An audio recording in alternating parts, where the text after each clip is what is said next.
In this video, I'm going to show you how you can fix can't install X app or Twitter app from Google Play Store.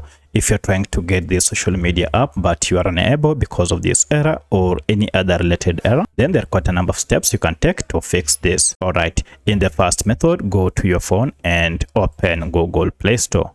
Once you're here, make sure you are logged in with the Gmail before you download the app. However, if you're already logged in but unable, then tap on your profile icon here and then go to settings. Under settings, look for this option, network preferences, and down below choose this option, app download preference. Here, change this from over Wi-Fi only to over any network to download the app via the current network you are connected to. Tap on OK to save the changes. Now try to download your app and now this should work.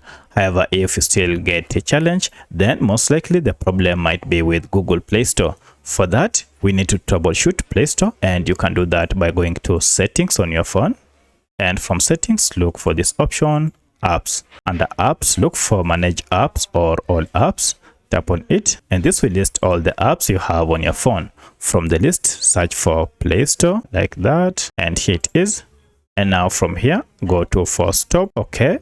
And then go to clear data and clear cache, and finally okay. Now restart your smartphone, and now if you go to Play Store, activate search, and then here search for X and then run the search. I'll go ahead and tap on install to see if I'll be able to download the app, and look at that, now I'm able to download and install this app. However, at this point, if you still get a challenge, then most likely you are using a VPN. If you have any VPN installed on your phone, uninstall it to fix this problem.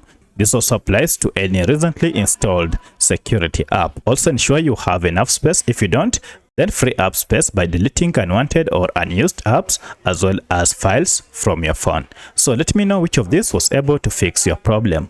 If you have any other question, kindly comment below. Otherwise, thanks for watching and let's meet in the next video.